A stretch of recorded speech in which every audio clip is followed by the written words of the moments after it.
चलिए आज के क्लास में हम लोग देखेंगे ये 6 पोर्ट चार्जर के बारे में।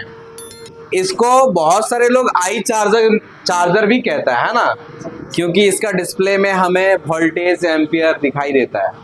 तो अभी हमारे पास में इधर सनशाइन का 6 पोर्ट चार्जर है और इस 6 पोर्ट चार्जर में हम लोग जब चेक करते हैं, कोई फोन को कनेक्ट करते हैं तो 0.6 एम्पियर से अधिक एम्पियर लेता है ये सब, है ना।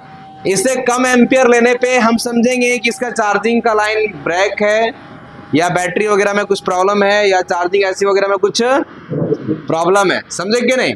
और 0.6 एम्पियर से अगर अधिक एम्पियर लेता हो तो हम समझेंगे कि चार्जिंग सेक्शन का लाइन ओके होने का संभावना हो सकता है, उसके अंदर लगे बैटरी ओके होने का संभावना हो सकता है। तो चलो कुछ फोन को हम लोग पहले चेक करते हैं। पास में 6 पोर्ट चार्जर है और यहाँ पे एक फोन है, इस फोन को हम लगाते हैं और चेक करते हैं कि इसमें कितने एम्पियर ले रहा है। थोड़ा सा नजदीक आ जाएंगे तो यहाँ पे एम्पियर जो है वो क्या ले रहा है वो देखते हैं। ये 2 एम्पियर ले रहा है, 5 वोल्टेज और 2 एम्पियर ले रहा है। एक चीज ये भी ध्यान रखना है, अगर कोई भी फोन आप कनेक्ट करोगे ना तो अस्टेबल एम्पियर, क्या चीज अस्टेबल एम्पियर मतलब जो एक सही एम्पियर लेना चाहिए वो थोड़े देर के बाद वो स्थिर होता है, रुकता है, ठीक है। किसी फोन में 0.6 लेगा, फिर 0.9 लेगा, फिर 1.1 एम्पियर लेगा, फिर वो जगह पे जाकर धीरे धीरे स्टेबल होता है। तो इसमें कितना एम्पियर ले रहा है, इसमें 2 एम्पियर ले रहा है। अगर हम दूसरे फोन को चेक करते हैं तो इसमें देखते हैं कितना एम्पियर ले रहा है। अब भाई सब इसमें लगाते हैं और इसमें कितना ले रहा है जी, 0.6। थोड़ा सा वेट करेंगे तो इसमें कुछ अनुभव दिखा सकता है। क्या दिखा रहा है,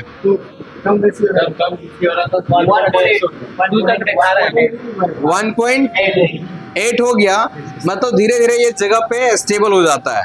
तो 0.6 से कम लेना नहीं चाहिए, समझे कि नहीं। अब इस फोन को देखते हैं, इसमें V टाइप चार्जिंग लगा हुआ है। तो भाई साहब ये रहा और ये लगा दें। जब ये लगाए तो कुछ एम्पियर इसमें ले रहा है क्या, 1.0 ले रहा है। 1 एम्पियर के आसपास ये ले रहा है। देखो अलग अलग फोन में एम्पियर का संख्या अलग अलग ले रहा है कि सेम ले रहा है, अलग अलग ले रहा है, क्योंकि आप जानते ही हो अलग अलग इंसान अलग अलग खाना खाता है ना जी। सब लोग 5 रोटी खाता है क्या, कोई 4 भी खाता है तो कोई 8 भी खाता है, हाँ खाता है कि नहीं। वैसे इसमें भी धंधा पानी है। 1.8 ले रहा है ना, मतलब सभी में अलग अलग बता रहा है ना, लेकिन 0.6 एम्पियर से कम नहीं ना बता रहा है। हाँ ये चीजें आपको ध्यान में रखना है। अब इस फोन को चेक करते हैं, इसका क्या एम्पियर इसमें ले रहा है। इसमें ले रहा है 0.6 एम्पियर, थोड़ा सा वेट करेंगे, 1.8 एम्पियर, 0.6 एम्पियर, 2.3 एम्पियर, 0.3 एम्पियर। देखो थोड़ा देर के बाद ये स्टेबल होना चाहिए, फ्लक्चुएट नहीं होना चाहिए। जैसे भी चल रहा है ना तो ऐसे चलते नहीं रहना चाहिए, थोड़ी देर के बाद हाँ हो गया ना। तो मतलब अलग अलग फोन अलग अलग एम्पियर ले रहा है कि नहीं। अब यहाँ पर देखो, मान लेते हैं ये वाले फोन, कस्टमर बोले कि ये वाले फोन कल बहुत बढ़िया टन टन चल रहा था, ठीक है। अब गिर गया ये फोन तो डिस्प्ले टूट गया। अब डिस्प्ले चेंज करवाना है, क्या करवाना है, चेंज करवाना है। तो ये अगर डिस्प्ले को चेंज करवाने के लिए आए तो आपको पता होना चाहिए, जब फोन का डिस्प्ले टूटा रहता है तो कुछ ऐसे फोन होते हैं जिसको ऑन करते हैं ना, जिसको ऑन करते हैं तो वाइब्रेट करता है, लेकिन कुछ फोन ऐसे होते हैं जिसको ऑन करते हैं वो वाइब्रेट नहीं करता है। तो हमको पता नहीं चल पाता कि जिंदा है कि मरा हुआ है। बात को समझे कि नहीं। अब पता करने के लिए हमको खोलना होगा, डीसी मशीन में लगाना होगा, डीसी मशीन का एम्पियर हम देखेंगे तब एक अनुमान आएगा हाँ चालू है या नहीं है ना। इस फोन को खोलने के लिए हमको फिर 10-15 मिनट का वक्त देना पड़ेगा, समय देना पड़ेगा, बीच बीच में फोटो भी लेगा, है ना।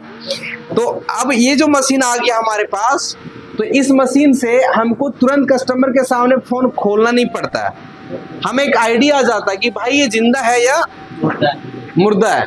अगर इसका डिस्प्ले टूटा है तो मदरबोर्ड नहीं ना खराब हुआ है। बहुत सारा फोन ऐसा होता है कि हल्का सा गिरने से डिस्प्ले तो टूटता ही है, साथ में मदरबोर्ड भी डैमेज हो जाता है और जिसके कारण वो फोन बंद हो जाता है। अब अगर हम इस मशीन के द्वारा या अगर हम कस्टमर को तुरंत चेक करके नहीं बता दें कि आपका फोन चालू है या बंद है, और अगर हम डिस्प्ले लगाने के बाद बोले कि नहीं भाई तेरा फोन तो बंद हो गया है, तब फिर वो डाउट करने लगता है, हो सकता है तू खोला खाला या तू ही खराब कर दिया। बात को समझे कि नहीं? Yes. यहाँ पे एक शक पैदा हो जाता है, या हमारे यहाँ बहुत सारा दुकान वाला सॉरी कस्टमर ये सोच लेता है ओहो फोनवा दिए मैं समझ में बदल लिया, जबकि ऐसा करता नहीं है। 99 दुकान वाले ऐसे नहीं करता है, और अगर होता है ऐसा भी है तो कब होता है पता है? तू फोनवा बना के और 2 महीना से लेके नहीं जा रहा है, अभी बना है जिसमें पैसा फसल है ना जी, तब ऐसे कहीं कहीं दुकान में हो सकता है, लेकिन ऐसा होता नहीं है। तो अब देखो ये मशीन हमें क्या बेनिफिट दिया कि मान लेते हैं इसका डिस्प्ले टूटा हुआ है, और जैसे हम इसका फोन को 6 पोर्ट चार्जर से लगाते हैं, वैसे हमारा इसमें डिस्प्ले में दिखे या ना दिखे हमें इसमें एम्पियर दिख जाता है। क्या दिख जाता है? और जैसे हम एम्पियर को देखते हैं ना, वैसे हमको इन सारे चीज ओके होने का संभावनाएं कुछ सेकंड में हो जाता है। कस्टमर आया उसके सामने लगाओ कोई एम्पियर नहीं दिया, बाबू आपका डिस्प्ले वो तो टूटल है ही है, लेकिन ओकर साथ में और कोई दिक्कत है, रुक दिए आपके सामने चेक कर लेते हैं। अगर मान लो इसमें हम लगाएं और कोई एम्पियर नहीं लिया, तो हम उसके सामने तुरंत फोन को खोलेंगे और उसी के सामने हम तुरंत सारे चीजें इन सारे चीजों को चेक करना। हेलो टोपी, अरे डायग्रामो तू बैठ, चलो जानता नहीं है, उधर देख रहा है। तो ये क्या है कि जैसे हम फोन को कनेक्ट करेंगे और अगर एम्पियर नहीं लेगा तो उसको उसी समय बोलेंगे कि आपका डिस्प्ले टूटा है, साथ में इसके अंदर मदरबोर्ड में भी कुछ प्रॉब्लम हो सकता है, हम आपके सामने चेक कर लेते हैं। और अगर एम्पियर ले लिया तो आप समझ जाओगे कि ठीक है इसका डिस्प्ले ही टूटा है, मदरबोर्ड ओके होने का संभावना होता है। कैसे? देखो ये इसमें एम्पियर तभी लेता है जब आपका फोन चार्ज होने लगता है, और फोन को चार्ज होने के लिए कितने सारे प्रोसेस से गुजरना पड़ता है।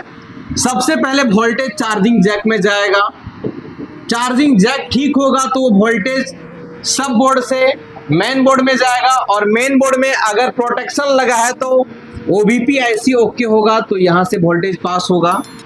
ओबीपी आईसी के बाद वो वोल्टेज चार्जिंग आईसी में जाएगा, चार्जिंग आईसी का इनपुट लाइन ओके होगा तभी आगे की वोल्टेज जाएगा। चार्जिंग आईसी अगर काम कर रहा होगा तो ये वीपीएस पावर बनाएगा, और आप जानते हो मोबाइल को चलने के लिए परफेक्ट मेन वोल्टेज जो होता है वो वीपीएस पावर होता है। वीपीएस पावर के बिना मोबाइल का आंख भी मोबाइल में मान लो मोबाइल का आंख भी है ना, वो भी मिलाएगा नहीं। वीपीएस पावर नहीं बनेगा तो मोबाइल मरा है, वीपीएस पावर बन रहा है तो समझो मोबाइल जिंदा। वीपीएस पावर बनेगा तभी हमारा वीवैट पावर फिर निकलेगा, आउटपुट होता है, जानते हो कि नहीं? वीवैट पावर अगर निकलेगा तो वीवैट का लाइन में फोन गिरने से शॉर्टिंग वूटिंग होने का संभावना होता है। अगर वीवैट का लाइन शॉर्टिंग रहेगा तो फिर फोन चार्ज नहीं होगा, तो ये भी ठीक है। उसके बाद क्या है? Battery, BC battery connector. Battery connector में कोई डैमेज वगैरह नहीं है, तभी तो मेरा बैटरी कनेक्टर बैटरी ऐसे लगा रहेगा। बैटरी कनेक्ट होगा, अब बैटरी भी अगर मेरा फोन का ठीक होगा तभी ना वो एनर्जी लेगा। बात को समझे कि नहीं? वीबस का पूरा लाइन इसमें आ गया। वीबस का लाइन और वीवैट का लाइन में लगे पैरेलल कंपोनेंट जैसे कि कैपेसिटर, डायोड, अगर कोई शॉर्टिंग नहीं होगा तभी हमारा फोन चार्ज होगा, और चार्ज होगा तभी हमारा यहाँ पे एम्पियर बताएगा। मतलब इस मशीन में जैसे हम फोन को कनेक्ट करते हैं और इनमें से कोई भी एम्पियर अगर ले लेता है तो हमारे फोन 90% फोन चालू होने का संभावनाएं होता, यहाँ पे हमें जांच करने में आसान हो जाता है। तो 6 पोर्ट चार्जर लगाएंगे तो ये सब में कोई एम्पियर लेगा, और अगर कोई एम्पियर लिया तो इतने सारे चीजें हमारे फोन का सही है, ये हमें 1 मिनट के अंदर जानकारी हो जाता है। ठीक है।